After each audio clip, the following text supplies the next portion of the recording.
Empower716 with Coach Robert Lowry, a show for entrepreneurs, business owners, side hustlers, plus career shifters committed to growing their business and life. Streaming live on Facebook, YouTube, and LinkedIn every Monday at 5 p.m. Featuring successful entrepreneurs and diverse business owners from Western New York, such as Dennis Wilson Jr., Tony DuBois Kroom, Makai Gibbs, Lysandra Butler, Devontae Davis, Nakia Marie, Karan Briggs, Janice McKinney, Derek Parson, Sheila L. Brown, Jayla Ivy, Paul Villani, Raquel Hall, Valentino Shine Jr. For more information, go to www.empower716.com.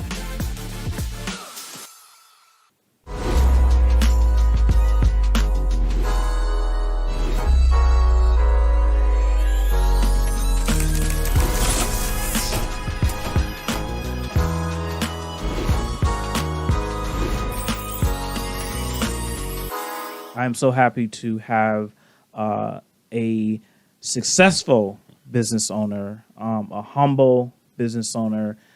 His name goes by the name of Dennis Wilson Jr. And if you don't know, you got to be living under a rock because this man is all over the place. And so I appreciate not only you being a guest, but being the first guest, because this is history, because I believe in seeing beyond just where I'm at. And so it was important to bring people that look like me on the show and showcase them. And it just happened that, when I reached out to you looked at your schedule and you happened to be the first one. And so I appreciate you wanting to come on the show. And so we're gonna jump right into this. And so the first question I have for you is, who is Dennis Wilson Jr.? So Dennis Wilson Jr. is a husband, a son, a father, a brother, a family man, a great friend. Just my thing for me, and it's something that I try to live by. I just try to be a good person. Yeah. And so that's me in a nutshell, just trying to be a good person. Okay. So I had a chance to just do some research on you. And as I said when we started talking, I've learned so much about you. And some things I'm like, okay, so he's a full-time teacher for 20 plus years. Mm-hmm. And you have 2 certifications, and I think it's history and graphic design. Yes. So tell me how that all came about. So it's funny how we even landed in teaching. I was at Canisius College. I played, and I went to Canisius undergrad, played basketball, graduated, and I was working security. And I'm like, this is not what you graduate from school and you work in security, like this ain't gonna work. So I called school like, I want to go to grad school, and they was like, all right, you can go business or you can go education. So I'm like, I want to own my own business. We was doing music and stuff. So I went to this bookstore, started looking at the books for business. They was a little high. So I was like, you know what? I looked at the education books and they was a lot cheaper. So like, you know what? I had a history professor. I'm going to go with history. And that's kind of how I started getting into education. And, 23 years later, this is where we at. This is how it kind of ended up. And so I can't really complain about the whole journey. Wow, that's awesome, man. So just give me some insight about Mr. D. Wilson Limited Corp. Just give me some insight what it's all about. So basically, I started Mr. D. Wilson as more of a promotion arm, and I'm a graphic designer too. So I've been doing graphics for 25 years. Good graphics. Thank you. So I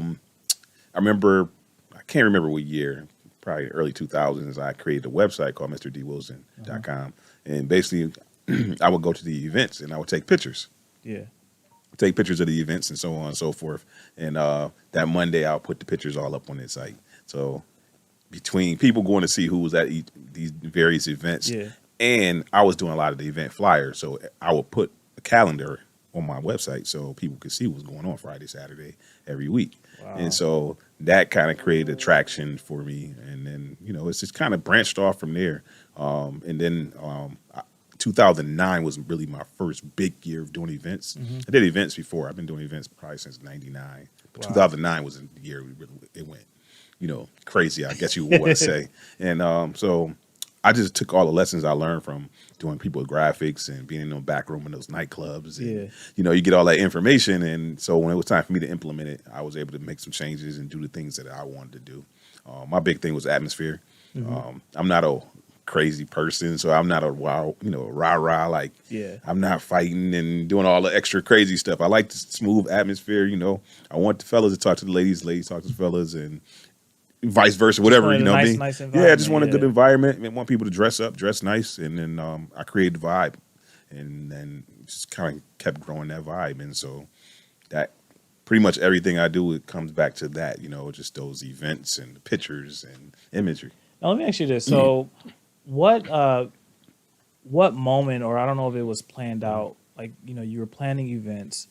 When did you know, like, this is making me money? Now I gotta like strategize on this. Like, when was that like turning point? So I do two signature events, the White Party and the Black Party. White Party is Miami Nights, Black Party is presidential. So I remember it was about year 5 of the White Party, Miami Nights. We was moving to Templeton Landing. And we went from 400 to 700 people.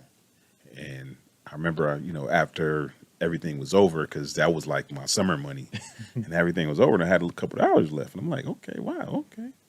And then the next year, I think the 6th year, it went from 700 to 1,200 people. And that's where we got, I think it was 6th or 7th year, we got, we grew out of Templeton Landing, which was crazy, you know what I mean?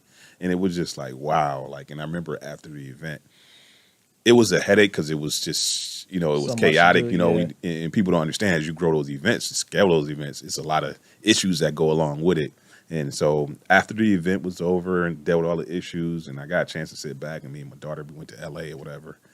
And I looked at my account and I'm like, wow, like, dang, like I couldn't foresee it, you know what I mean? And then to see it, I'm like, wow. So then I was ready for the next year. Like, okay, now, damn, I got to wait 11 months to do this again, because, and so you just want to kind of keep working. And so I had those visions. I seen the Hassans, I seen the Trues, I seen some of the other people. Hassan that I knew personally, obviously Hassan was a good friend of mine, and I seen him do well. So I had somebody to look to for those events, but I didn't think I can get there.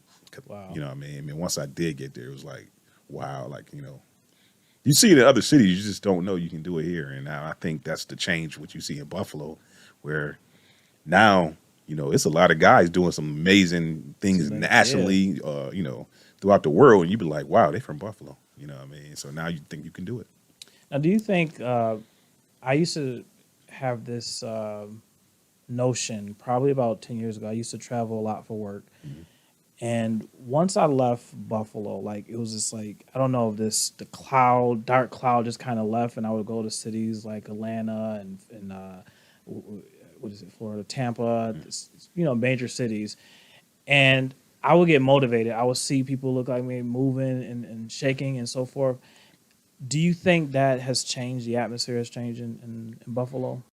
The atmosphere has changed, but I guess to me, it's always what you made it. Yeah. Like, because, a lot of people seen the black cloud, but I just never saw that. You know what I mean? What I loved about being home, and I would go, travel and do things, but I'm not one of those people who just talk to anybody. Yeah. So for me, it's hard for me to meet new people because I'm not just one of those people just randomly talk to people. Wow. So I like when I'm home and I go out to wherever and I run into people I know. So, you know what I mean? I like that. You know what I mean? So I like being around people I know and, people, you went to high school with or, just people you share experiences with. When you go to different cities, you see somebody but it might be one person, you know what I mean? And so it's like, to me, sometimes it felt like you was on an island. And I know you got to build up your own thing if you move out of town, but I don't know. I just love the love that you get from home when you do well. You know what I mean? So so let's talk about you. 2 years, or you're probably a year and a half into your magazine. Explain what your magazine is and kind of your vision behind that. So the magazine was created to spotlight individuals, urban middle class professionals, in their trials and tribulations. Yeah. And not so much how they overcame everything. Everybody has a story, you know what I mean? And every successful person had to overcome some type of hurdles. What I noticed with a lot of students and kids, they don't think nobody went through what they went through. Yeah. And so what I wanted to show in the magazine, what me and my wife wanted to show in the magazine is that whatever you're going through, somebody probably already went through it. Yeah. And, you know, you can look at their story and get inspiration. Also, I want people to realize like that there's people right around you in your circle that doing some amazing stuff and you just don't know. Yeah. And you don't, you know, and the last thing, the biggest thing was when you understand somebody's story, you treat them differently. Absolutely. You know what I mean? So that's another thing. I just felt like, you know, a lot of times, you know, people are just so mean at times and they don't understand what people are going through. And if you understand what somebody went through, you look at them totally different. And it's a whole different respect level. And so that's what we wanted to capture in the magazine. I felt like so far we have been doing that. As I explained, like before we started the show, is I knew about your magazine from a distance. And like, obviously we're Facebook friends and I would see something, you know, like, oh, that's dope. But never really a chance, like I didn't know when it came out and everything else. So I had a chance to go through all the magazines and I was just like, wow, people I didn't even know of or people that I knew of but didn't know their stories. It was just, it's a dope feeling when you see yourself in those images. And sometimes we are often either overlooked, you don't get to, you know, the narrative sometimes when you look at the media is that it's all gun violence and negativity. And so when you see that we are more than that and you see the different diversities in professionals, whether you're a bar owner, whether you are a teacher, so forth, the different professions, it just makes your opportunity like, wow, this is possible for people that look like me. And so I commend you on just bringing that. And what I talked to you about when we started was that your magazine just, it pulls other people together. But then I seen a chance to advertise in there. I was like, oh, that's dope because it's like you're bringing in other people to then uplift and promote their business. So kind of give me, as we go into our next segment, which is going to be talking about money, but give me some insight whether that was a strategy or is it a strategy that you utilize to not only just lift up your events, your bar and your graphic designs, but is there a strategy behind how you connect other people and making sure that that network is there? Absolutely. So part of the magazine and where I really wanted to focus on was obviously the design. Yeah. I wanted that elegant design. That look is dope, man. You know what I mean? So I wanted something where it looked like it's standard. Like, you know what I mean? Like sometimes I feel like as a culture, we accept less too much. You know what I mean? And when I'm a graphic designer, so I love pictures. And so sometimes people send me stuff and they want me to make magic out of it. And I'm just like, no, go do a photo shoot. Go make your imagery. Make, you know, what do you want to portray? And a lot of times we just sloppy with it and we don't put the time into it or somebody don't tell us to.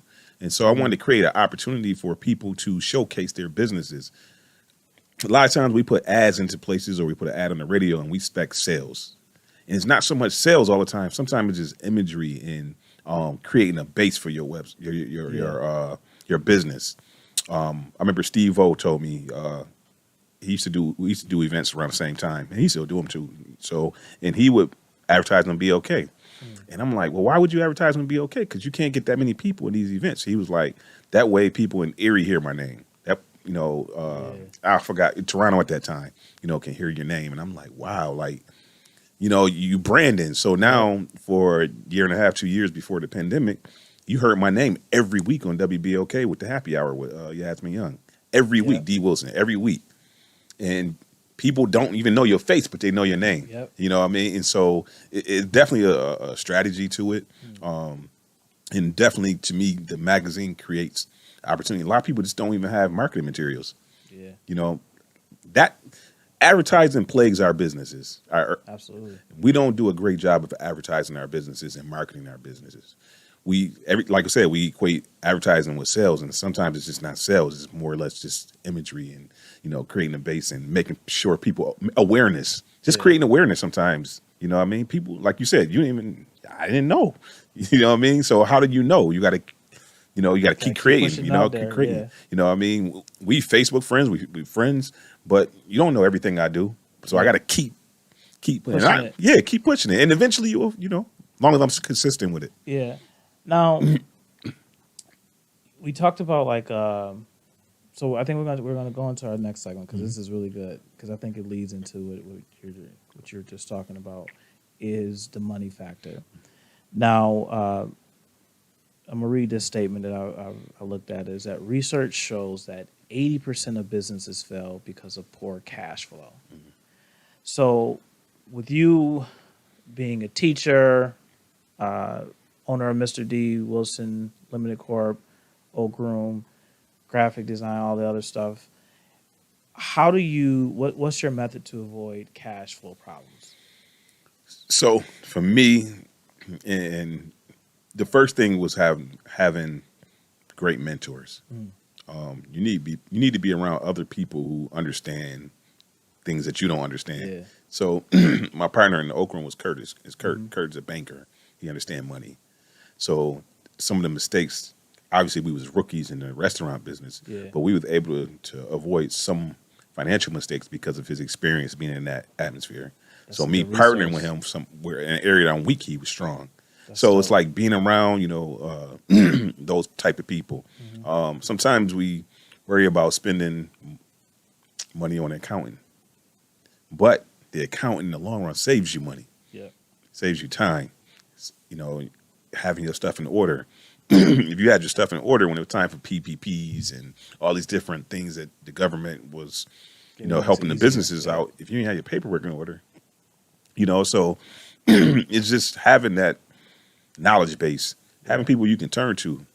What I notice is if you're doing good work, you can call just about anybody in business and they'll help you. Yeah. Because they want to help. Yeah. You know what I mean? But if you're doing some crazy stuff, they don't want to help you. You know what I mean? They don't want to be involved with you. So that was kind of the biggest thing, just being around people or seeking information. Now, a lot of times, I always when we say the word money, I mean, I still think sometimes it's a taboo in our community when we talk about money, especially when you get into business of saying, I want to make money. Mm-hmm. And now you're a bad guy because you say that. Like, you just out there. Now, obviously, there's more to it. Mm-hmm. Now, teaching, a lot of, I learned very late in life about financial literacy. Me too. And if I knew what I knew back then, like, I'll probably be a lot, further in life. But one of the things, like, of just trying to look at different streams of, increasing your streams of income and things of that nature. Do you think, the question I want to ask you is, do you think, as far as money-wise, and do you think it's critical that you have financial management skills and so forth and understanding in your personal life to impact your business life? Yes, I think a lot of it is just awareness. Yeah. And be willing to sacrifice. What I think a lot of financial problems come with the people not willing to sacrifice certain things. Yeah. You know what I mean? So obviously if you make $50,000, you need to live like you make $30,000. You know what I mean? That's part of a sacrifice. You know what I mean? Sacrificing not going to an event, not buying clothes, sometimes hair and nails, makeup. I talk about my daughter with this a lot, So sometimes it's just a sacrifice, the sacrifice piece. One of the things about saving is sacrifice. Mm-hmm. We don't like to sacrifice, so that's the reason why we don't save. You know what I mean? So once you start creating those better habits, then, and then part of those better habits is people telling you. So you understanding. Like I know now I invest in the stock market, but when I was in my early 20s, I didn't know nothing about the stock. I knew about the stock market, but I didn't know how to invest. I didn't have anybody around me that was investing. So now that I'm in investing, I'll talk to my daughter about investing. You know what I mean? So you need those. And to me, that's why I created the magazine. It's just back to creating, like stories, man, so people can understand, man. Creating scenarios, like, situations, like what's my plan, like my strategy for financial investment. I'm a long-term investor, so I invest for retirement. I'm a teacher, so I got a pension, so I want to aid my pension. So every 2 weeks when I get paid, I buy a stock or two, one or two. Not a lot, you know what I mean? Yeah. Every time you get paid, you go buy to the restaurant, you go to eat, you go do whatever. So me, if I can go blow that, I can go put something. And so every 2 weeks, Just buy something, and then. Now, let me ask you this. Did you go through a phase? Now, for me personally, I went through a phase that when I got to a point where I was like, okay, things aren't moving for me. And so the first thing a person does when they don't have much, which was, me in my case, is you go out and buy the big stuff and you go out and try to be the man and you get the, nice suits and everything else. And now you're buying stuff just to show you have money. And then there was this inner thing going on with me is saying that, no, you got to like save, you got to grow, you got to invest and things of that nature. And so I was reading this article, and this is a study probably maybe 5 years ago. It says by 2053, the wealth of African Americans and actually people of color will be 0%. So we're pretty much going downward as far as wealth. And so the mindset of us is, I won't say us, but the mindset of so many people is to look rich. And not really have those deep conversations about financial literacy, how to save because we want it now. And because, years from, if I ain't have it for years, I was growing up, I didn't have much. And now I finally get to the point, why can't I just go out and buy that new Lamborghini, or why can't I go out and buy that? So was there a shift in your mindset as far as money? I can't say really a shift. I think for me, it's just been a natural progression. Like the biggest thing that happened to me was I got married. Yeah. So when you add another income to your house, it just, so now you working as two as opposed to one, and we were on the same page with everything. So that already automatically helped. I just think too, like just the natural maturity, like, as you get older, certain things that you wanted before, you don't want no more, so I can't say I had that. Because I don't think I got enough money at one time to go. It's just crazy. You buy some little things, but maybe shopping a little bit too much, but nothing crazy. I kind of, I try to do the best I could, and now to me, I just got a better vision. What I see now is like, now I could see 5 years in ahead, 10 years ahead. Before we didn't look far ahead. So when I talk to my students, I talk to them about, what's your outlook? What do you want? So then you can work toward it. I think a lot of times we live day by day. Exactly. Month by month. We don't look at the future. I asked a kid the other day and I was like, yo, in 10 years, can you imagine your life in 10 years? And they was like, no. They had no clue. Like, So, you want to graduate from college or whatever, but that's just because you're supposed to. They didn't have a clue of what they want.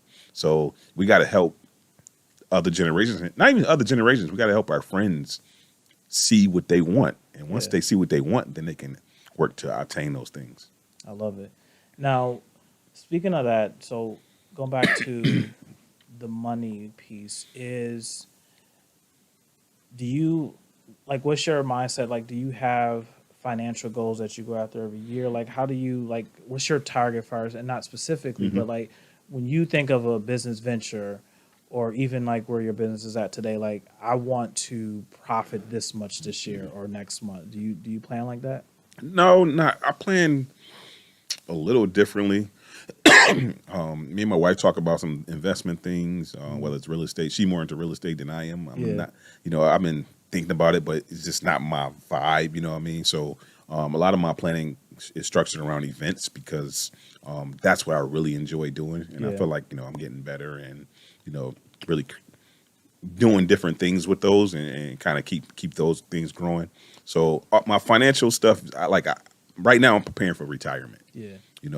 Obviously I can retire. I think I got like 11 years or whatever. So to me, I'm working toward that. And then I can kind of figure out what's the next after that, because that's my goal to when I retire, I'm good. You good for what I mean? And now I can do what I want to do. I can invest where I want to invest and, and have fun and enjoy life or whatever. So that's kind of how I do. I don't look at it kind of month from month. I do look at it from year to year a little bit, just to make sure I'm on par. But I'm really a long-term person. Like I literally look at the big picture and try to get to that point. And that's where I'm working at now. That's dope. All right, we're going to take a quick commercial. I think we're looking at the young entrepreneurs. And so what this next commercial is about, we highlight every month a young entrepreneur in Western New York, whether they're just starting their company up or actually they're ideal. or whether they've been functioning for a couple of years, but we want to provide a highlight and promote those young entrepreneurs. So we're going to take a quick break. Hey, what's up, Western New York? Did you know that Empower716 Talk Show is looking to promote and recognize young entrepreneurs in Western New York?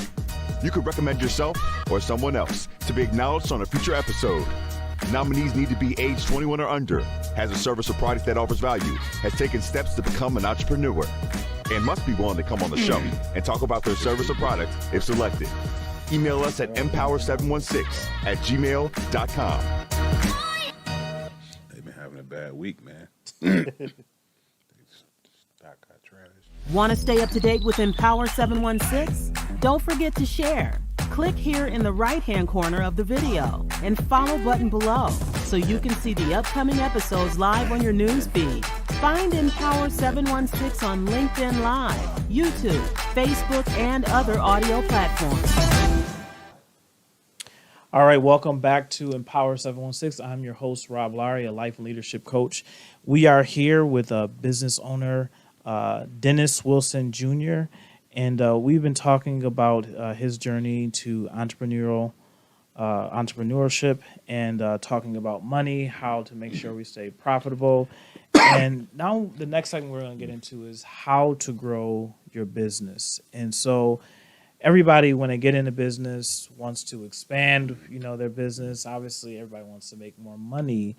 Do you have any suggestions for even whether it's a soft skill or something that along your way of like is basically helping you grow into where you are?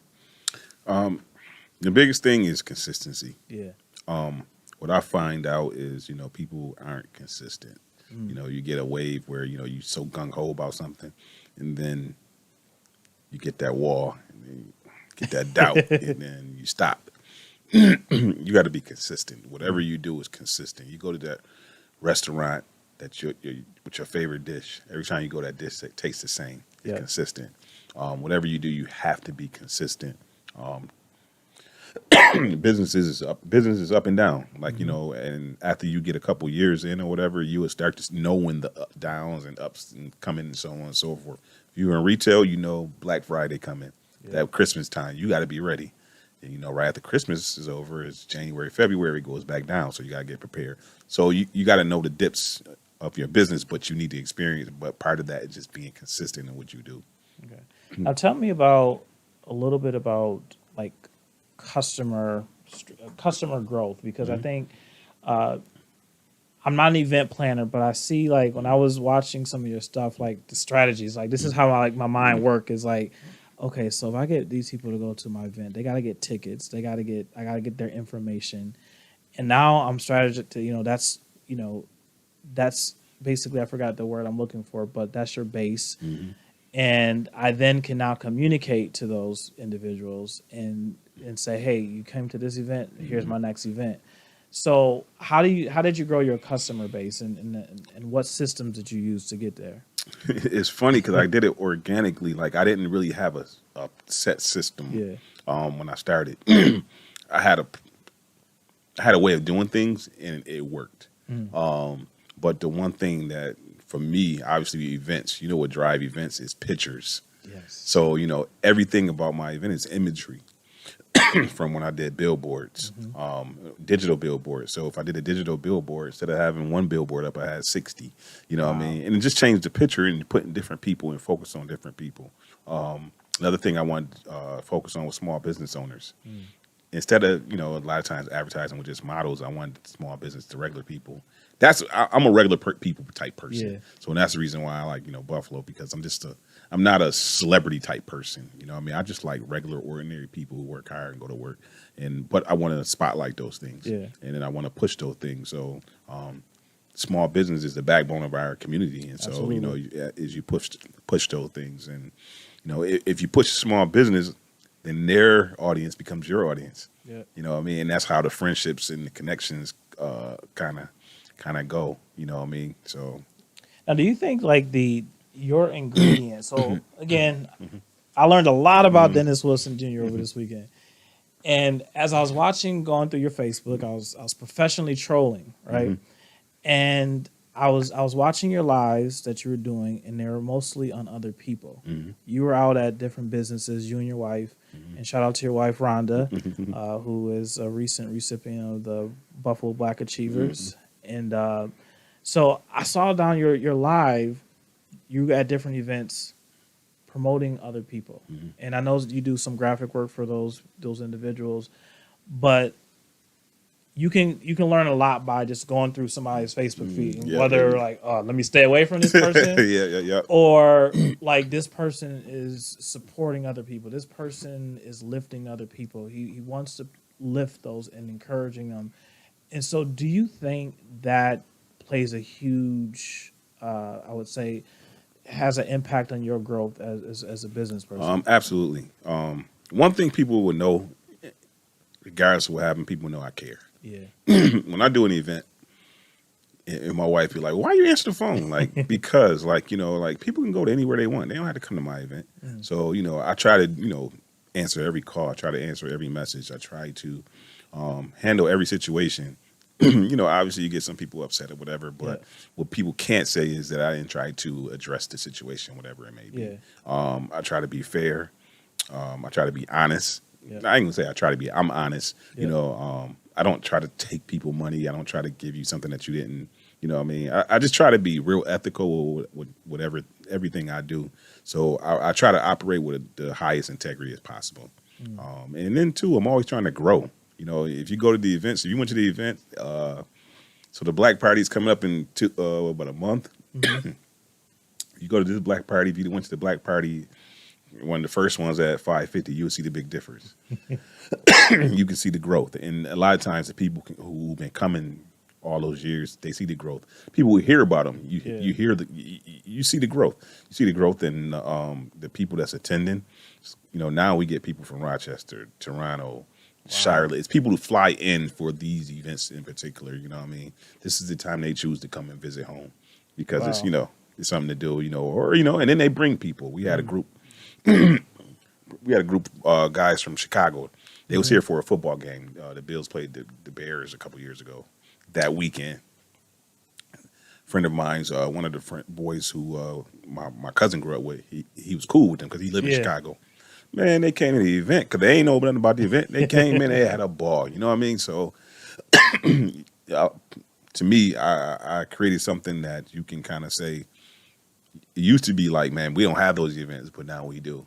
So my events can compare to anybody in New York, Chicago, LA. You know what I mean? It compares. It's comparative. It is really, I mean, I love, obviously, is the upscale piece of it. And as I was going through just the histories of your events, and I just go back and to remember hearing so much, especially when it was at Timberland? Templeton, yeah. Templeton. And just hearing people, okay, I got to go to the white party, I got to go to the black party, the black affair party, and then just watching the progression of it. And do you think, as far as growth, like what advice specifically would you give to people who, you know, I know you talked about consistency. Do you think, as far as you talked about consistency, integrity, do you think there's any other things that fall into that? Research, obviously, like I didn't say obviously, but research. You know, watch what other people do. So a lot of ideas. I go to Toronto. I look at what they do. Obviously, like you, I'm a professional Instagram stalker too. I go and watch people's stuff from Houston, Atlanta, and then I will go to some of the events too if I can. You know, I talk to some of the promoters if I can.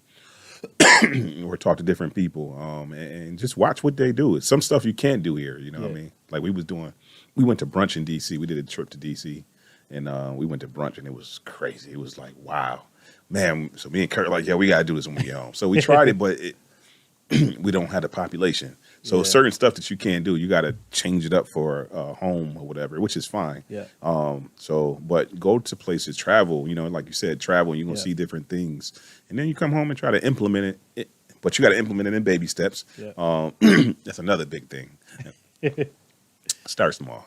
A lot of times people have a dream, which is cool. It's great to have a dream. Then they want this elaborate thing, but they don't allow themselves to grow into it. They want the perfect, they want the Grammy event right off the muscle. And that's just not how it works. Yeah. You know what I mean? Start small. You open a restaurant, start with a small menu. You can always add stuff to the menu. Yep.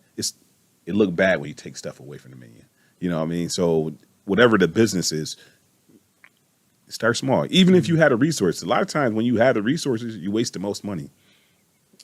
It's funny you said that because I'm learning. The great thing about being a business is over these last 3 years full time is you just kind of you learn as you grow. Obviously, you don't want to just base everything off of just you got to experience it. But I'm learning that the process of not knowing and then discovery is the best part.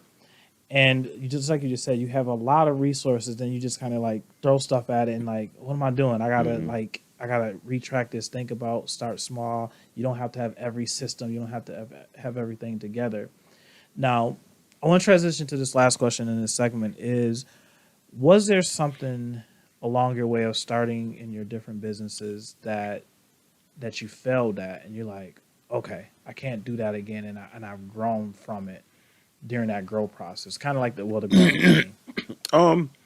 Absolutely, certain things that like I did a couple concerts, and they weren't large scale concerts, but there was concerts. But with concerts, man, there's a lot of moving parts. Yeah, a ton of them. Even my events, it's a ton of moving parts, but I can organize them better. With concerts, I just didn't enjoy it. You know what I mean? So I learned to scale back and try to do the things that I enjoy in that realm. Also, you know, you got to kind of be realistic. Some stuff just don't make sense. Yeah. You know, like you sometimes, you know, people ask me my opinion. And when I give them the opinion, they mad. And then a lot of times they go do it and it fails because they didn't you can't lead with your heart when you're talking about business. Business don't have no heart. Absolutely not. You know what I mean? Business is man, it's cutthroat. You know what I mean? And you know, you can't just rely on friends and family because they'll support you, but at the same time, that's not their dream. Yeah. And a lot of times we get mad at our friends and family for not supporting us, our dream. But that's your dream, not you know what I mean? So if you're going to make it big, it's not going to be because your friends or family support you. You know, it's going to be because the masses come and support whatever you're doing. You know what I mean? So I'm going to touch upon that part because I hear that a lot. Nobody, you know, the expectation of other people needing to support you, and this feeling as though like, you know, I need, you know, if you didn't support me or if you're not buying my product and you're not doing this and you wasn't there, then the heck with you. How do you keep that balance? Like, especially with like family and friends, you know, hey, you didn't come to my event or you didn't, you know, share this or you didn't do this. Like, I just try to not to have those expectations because I don't want them expectations on me. Yeah. Like, you don't know who's watching you. You know, you don't. Like, you know, you didn't know I bought your book. You know what I mean? Like, I don't even read. You know what I mean? But I wanted to support, you know what I mean? Like, you know, my boy Mark Abraham, he doing his thing. So I bought his book. You know what I mean? Like, to me, it's not, you don't know who's going to support you. So you got to put the work in and you got to give something that's supportable. Yeah. You know what I mean? Like, your friends and family can't keep your business up. Yeah. You need people, you need masses. And part of that is starting small and growing. Your friends and family is your mouthpiece. Because if you're doing good, that's my cousin, that's my sister. They gonna talk about it. You know what I mean? It's some people who never been to my event and talk about my event all the time. So why would I be critical of that person? Yeah. You know what I mean? Like, you know, that's not their thing. Fine, perfect. You know what I mean?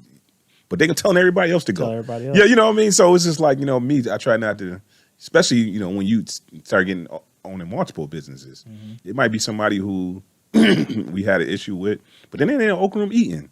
Why am I gonna go bother this person? Yeah. They supported me, like, you know what I mean? And, you know, I mean, you got to humble yourself, you know. And so I just try to make sure I'm around kids a lot, so you see stuff they do, and I can't duplicate the same thing I'm telling them not to do. Yeah. So, you know, it's a good reality check for me being around kids and being around people all the time and just understanding, man, just being appreciative.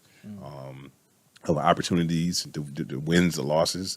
I had some events before that people ain't come to, you know what I mean? And, you know, that happens, you know what I mean? You take it on the chin and, you know, you kind of keep going. So, you know, I can't get mad at everybody because they ain't go to that event. it wasn't good, and they didn't want to go. Let it go. So I love it. So if you are watching on LinkedIn, if you have questions for Dennis, put them in the comments. We definitely want to get your feedback. I want to talk about. I pulled one of your Facebook stats, and I hope you don't mind putting you on the spot, since it's in the public. So that's why I can put this out here. So on August 24th, you had a stat, and this stat actually resonated with me because I definitely can relate. So your stat said, "I find it funny that I have to be consistently prove myself when I meet those outside our community. My record should speak for itself, but they can't get past my color." So tell me what your thought behind that. So obviously, I think if you go to most people in our community, they would say I'm the premier event or upscale event promoter. Yeah. No, hands down, no problem. Go. You know what I mean? So, but sometimes even in my own city, when I go to different establishments to create an event or talk about booking something, it's still a hassle. It's still like, like you got to prove yourself. And then they try to over and triple charge you like sometimes. Yeah. And it's just like, why am I going through this? It was funny. I remember when I did the Bills Charlotte game. We went to Charlotte and I had a couple parties or whatever. I was able to book the parties in Charlotte, no problem. When I was coming back, I was trying to book the black party that round because it was in that November. Same hotel system. I was having a problem with the Marriott here. Marriott and Charlotte, no problem. That Charlotte don't even know me. Marriott, I lived like 5 minutes from, and they was giving me all hell. And even after I proved the event, they still gave me hell. And it got so ugly. It's like all these layers of probably questioning what type of event it is, actually a little bit more details about your event. Than sometimes it's that, but sometimes it's just your color, point blank. Wow. I did an event not too long ago. I don't want to talk about the event because people won't know, but the owner wound up apologizing. He was like, I just, I see TV and it just got to me. I don't understand why. Yeah. He's like, I'm not that type of person. And he was almost in tears. And I'm just like, I basically gave you everything you needed. And I gave you tips and skills to help you run your business outside of my event that I'm not charging you for. I just want you to do well. Like, I don't care who it is. Yeah. And you still treating me like this. Like, why? Like, why am I going through that? I just did the event in Miami. I ain't have no issues booking anything in Miami. Why do I gotta have problems here? You know what I mean? We was working on something for a couple months from now, and dead end after dead end. And I'm just like, why am I going through this here? Yeah, I shouldn't. Especially when like I have trackable results. Absolutely. Not only do I bring a lot of money into these places, but I bring a good quality. I bring sponsorship. You know what I mean? It's not like I'm just bringing some bad business. You know what I mean? And you can count on your hand in the last 10 years how many times I had an incident at my event. It doesn't happen. You know what I mean? It's just, and that's something that we really pay close attention to detail, and we do a lot of planning and try to make sure we don't have any issues and everybody feel comfortable and everybody feel good. So do you think I'm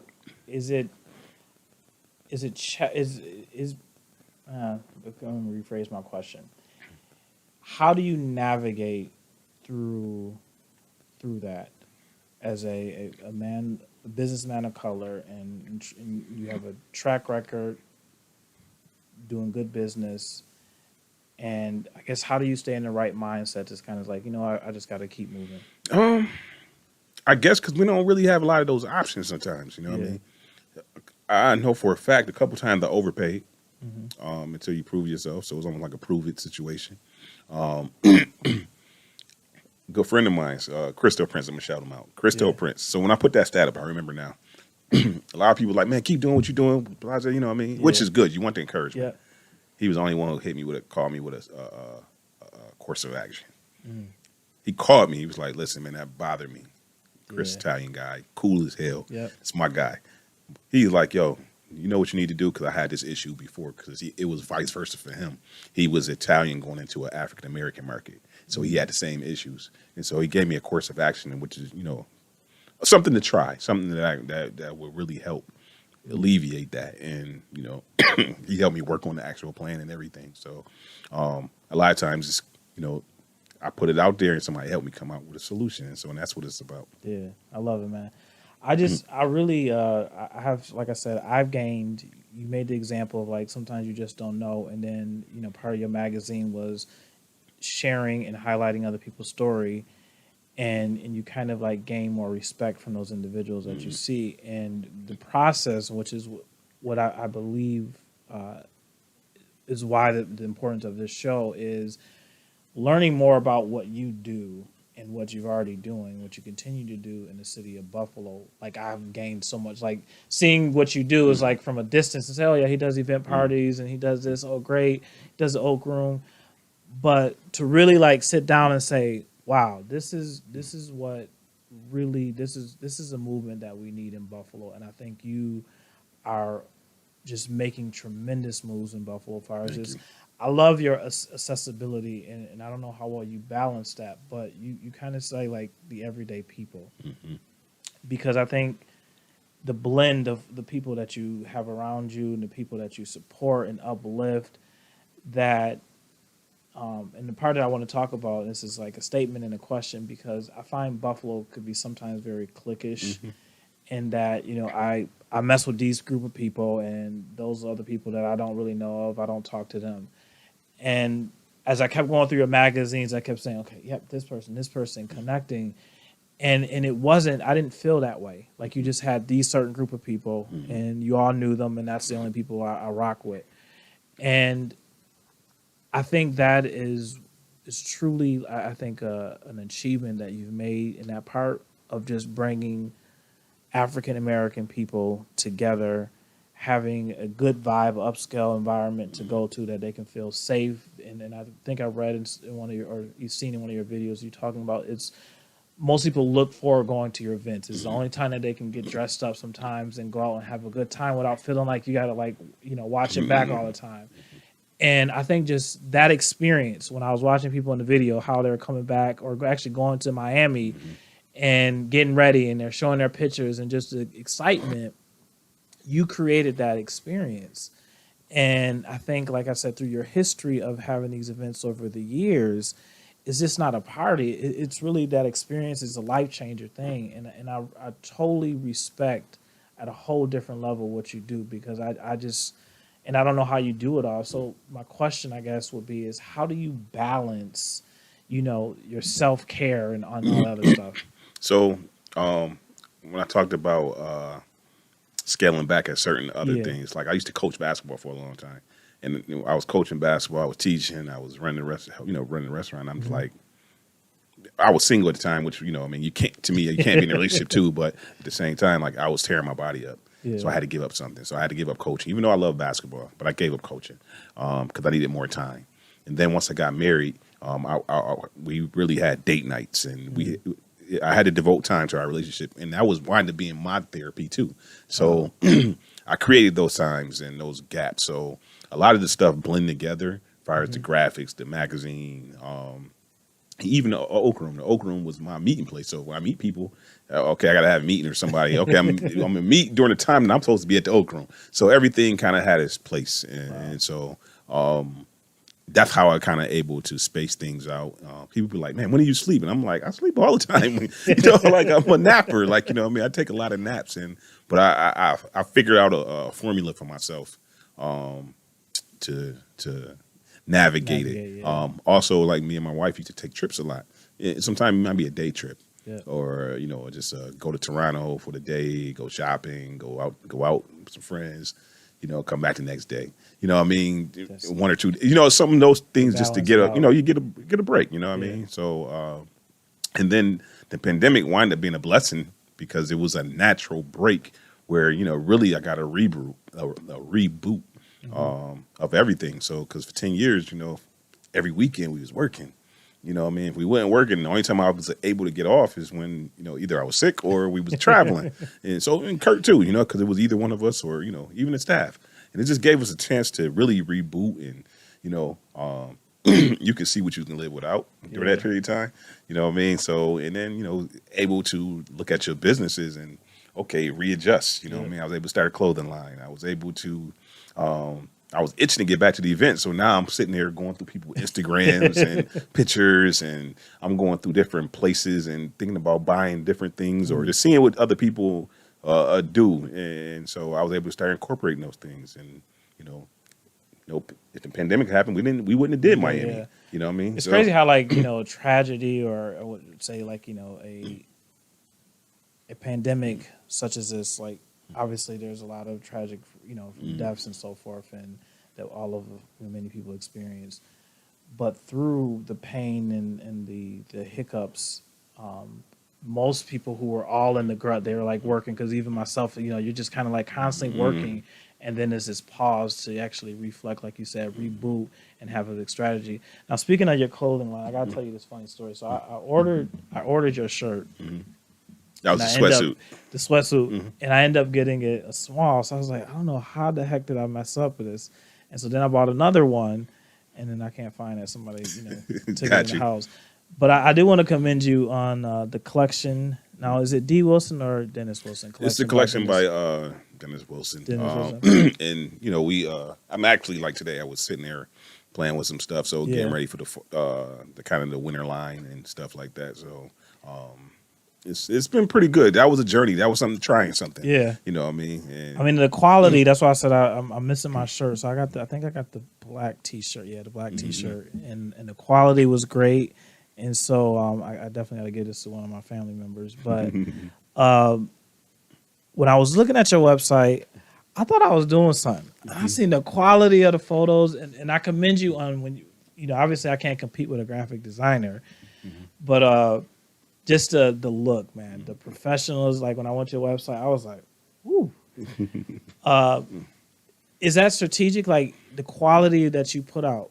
Yeah, I like pictures. Yeah. So, and that was one of the things that attracted me to your campaign, because everything I've seen, it was like quality of the pictures. Yeah, a lot of people just don't understand, man. Just go do a photo shoot. That photo shoot allows you, especially you do a couple different outfits, that $150, $250 you would spend gonna last you